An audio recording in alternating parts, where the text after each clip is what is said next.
Subject: Drone N436Z984A026, aka NASA. Species unknown. Species description: humanoid. Ship: Grand Vessel of the Universal Omni-Union. Location: USS Thanatos. Several more rounds of interrogation passed by, and I offered up all the information I could in the hopes that I could help bring the Omni-Union down. When I wasn't spilling the beans, as the humans put it, I was resting in my prison cell. Ironically, the prison cell was much more luxurious than my resting area aboard the Grand Vessel. It had a horizontal charging station which actually allowed me to lay down and rest, a sealed waste receptacle, and a chair to relax in. The seated waste receptacle wasn't necessary because my implants recycle all of the waste my organs produce, but its inclusion demonstrated a level of care that assured me that I had made the right decision. The best part of the cell was a terminal-like device that allowed me to access various forms of entertainment and knowledge. Every bit of information I provided resulted in more things being added. They had asked for my preferences, but I had been so overwhelmed by the thought that I couldn't think of anything. So they gave me a bit of everything, and I found that I'm particularly interested in documentaries.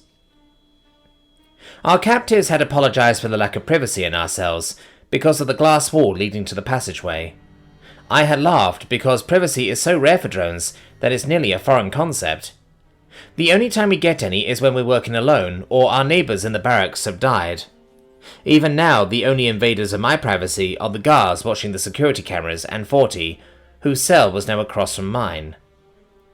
Each time I had been interrogated, 40 had been as well. According to our captives, though, she was much less forthcoming, claiming that she is loyal to the Omni-Union. Knowing this about her had made me see her in a much dimmer light. She gave me a stern look as I pulled up a documentary about the various forms of government on Alamari planets on the terminal. "Do you really hate the Omni-Union?" she asked, as the documentary loaded. "How could I not?" I countered. "They've given you everything. You would starve to death without them." "Our species were advanced enough to have fought a war against the Omni-Union before the inception of the Grand Vessel," I explained, pausing the documentary. "Our people weren't starving before they conquered us. We wouldn't need their—" "But they did conquer us. They showed us that life without purpose isn't worth living, and then gifted us a purpose. The Grand Vessel is the most worthy project to ever have existed. What would we even do without it?" "Whatever we want.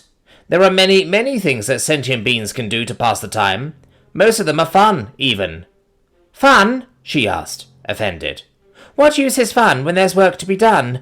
We'll have plenty of time for such frivolities once the Grand Vessel is completed and we leave this dying universe." "No, we won't," I scoffed. "Our great-great-great-grandchildren might, but the Grand Vessel definitely will not be completed within our lifetimes. We will both die doing maintenance on sections of it that have already been completed, like so many before us have. And that's assuming that they actually free our descendants once it's completed." "What? Why wouldn't they? They've promised." "Promises from the mines break more frequently than anything else aboard the Grand Vessel. They've been making promises to us for billions of cycles, and I doubt they've kept a single one of them." "You would accuse the mines of lying?" "Accuse? I simply state facts. They promised my parents' generation that their children would have fewer prostheses. I have almost twice as many as my father did. They promised the rebels better working conditions in exchange for their surrender, but things are worse now than they've ever been. And yes, they've promised that we will be freed once the Grand Vessel has been completed, and will travel beyond the stars with them," I said, locking eyes with 40. "But then, who will perform the maintenance?" "Maintenance will be... it will be automated," she replied, no longer able to meet my gaze. "If they were able to automate the maintenance, they would have by now. It would free up a lot of their workforce for new construction. Face it, 40, they're never going to free our people. We will continue to be slaves until our extinction." With a grunt of frustration, she sat roughly on the chair in her cell. She crossed her arms and looked at me with an angry expression, seemingly trying to find the words to express what was on her mind. I returned her frustrated gaze with a blank expression. What makes you feel the need to hurl such dire accusations at our masters? She asked. Actually, never mind. You haven't answered my original question. What makes you hate the Omni-Union so much? Age and wisdom, I said, with a measure of sarcasm. Forty's frustrated expression worsened, and I sighed in response. To me, it was logical to hate those who held a blade to your neck every waking moment.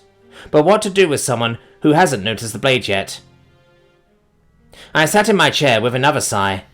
The reason I hate them isn't so grandiose as a desire for freedom. It's much, much simpler than that. For as long as I can remember, my work has been my life, I said. When I was younger, your age, I thought the work was fun and interesting. Each new cycle came with new challenges to overcome, new drones to work with, and new things to learn. Then the day of my first arranged marriage came. My throat tried to close up, to keep me from speaking further on such a painful subject. It was as if hundreds of cycles worth of grief were trying to choke me. But, after taking a moment to compose myself, I continued my tale. My first broodmate's name was drone T174EM634I111, better known as Temil. When we first met, I thought she was condescending and rude. She was older than me and very quick to point out my flaws. I thought she hated me, but after a while I realized that she was just smarter than me and trying to help me improve, in her own grating way. We came to love each other, and after we had our first child together, Temil was welcomed into my hive. My parents had died, but my brothers and sisters took turns carrying out their hierarchical responsibilities to keep our hive together and strong. So strong that we even had influence with most of the other hives. All of my siblings were older than I and had already created their family units, which left me as the most eligible for hive bonding through marriage. The birth of drone H556N271KY341, my firstborn son, Hinky, proved that I was fertile and things began to move quickly. I was married 4 more times in less than 25 cycles. Lami, Huros, Prasi, and Jula. Along with Temil, they became my broodmates and would welcome me home after every shift block. This is where work began to become less fun because it pulled me away from them. But I was under the mistaken impression that my duties were somehow making a difference and improving our lives, so I continued to take the longer shift blocks for better benefits. Looking back now, it saved my life, but also robbed me of precious time with my hive, I said. If I could go back and do it all again, Once again, the cold fingers of grief gripped my throat. I rubbed my face, wishing that I could cry out in pain, but the pain was numbness. A stabbing sort of numbness. What happened? Forty asked, softly. I need a moment, I said, standing. Just a moment. I paced in my cell, trying to find the words to convey what had occurred, to explain the senselessness of it all. It wouldn't do them justice to just say that they died as dissidents and that I was spared simply because of my work ethic. My eldest brother was an overdrone, I explained. Firm, but compassionate and fair. Beloved by his crew. More than just his crew, actually. When other overdrones surveyed their crews regarding how they want their foreman to behave, those drones would always point to overdrone B884R326L477, my brother, Barlat, as an example. He even had a habit of taking underperformers under his wing and giving them guidance. Unfortunately, this benevolence kicked off a sequence of events that ended in tragedy for more hives than just my own. Bartlat's crew made a mistake one day, and Bartlat gave his life making sure that mistake didn't hurt anyone else. There had been rumours of dissidents and a rebellion on the horizon. So, despite plenty of evidence to the contrary, the media decided to paint my brother as an incompetent and place his name on the wall in an attempt to demoralize the drones. As a hive, we mourned. My brother had been a source of inspiration for us, and me especially. Even now, the way the media used him angers me deeply. But I couldn't mourn for too long because I had work to do. A 20-cycle shift block that would help my hive recover from the loss of my brother. But before I left for the shift block, my elder brother, the new eldest, approached me. He asked me if I liked my work. I said yes. He asked if I thought our brother's name on the wall of incompetence was unfair. I said yes, but acknowledged that there was nothing that could be done about it. It angered me, but I understood their reasons for it. He asked if I had ever thought about fighting against the Omni-Union. Up until that point, the rebellion had just been a rumor that had so many degrees of separation from me that it had never even occurred to me that one could actually happen. Intellectually, I knew other rebellions had happened in the past, but that was then. Things had changed, I thought. I didn't know why he was asking me such an odd question. The shock and suspicion surrounding such a question caused me to give an answer that I've regretted ever since. I answered truthfully and said no. He gave me a sad nod and sent me on my way. "So, your brother was a rebel?" Forty asked. "Not just my brother," I sighed. "My entire hive, except for myself, Lami, Jula, and our 6 children." "Well, at least you still have—" I interrupted her by shaking my head. She gasped and held a hand up to her mouth. Over the course of my story, her expression had morphed from frustration to sympathy.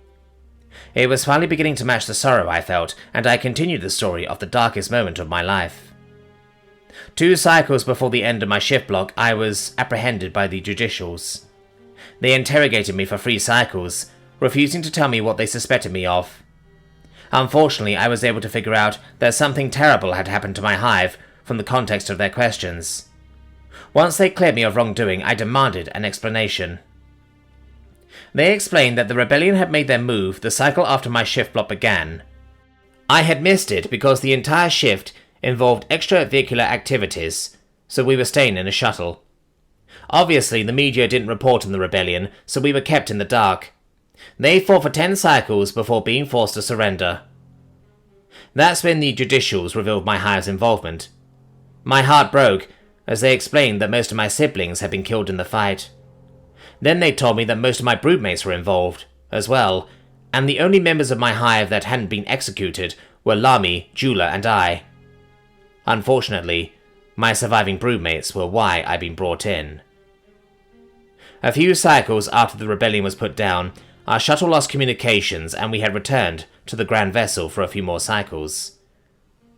The barracks we stayed in was having issues with their security system too, I explained, struggling to get the words out. It was during this time that Lami and Jula were...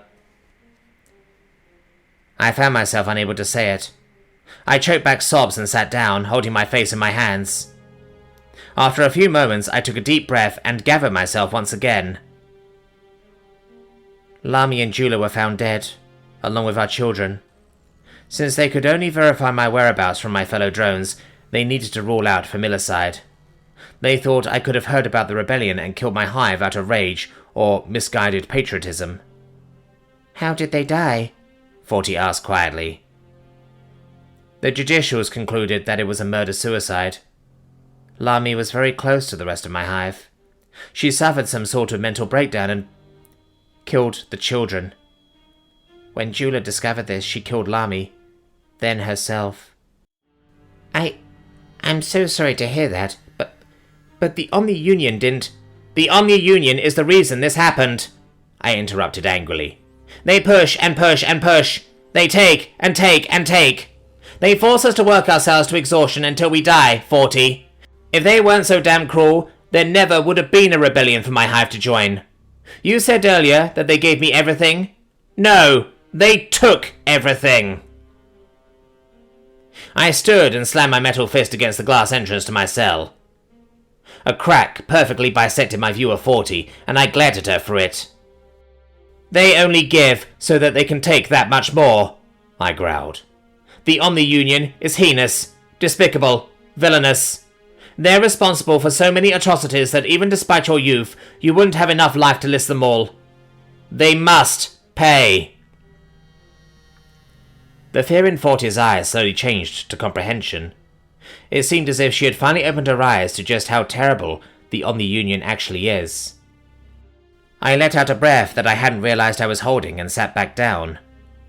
Before I could say anything else, the door to the cell block opened with a hiss, and a few human guards ran in. What the hell is going on? One of them demanded. Illumination, I replied.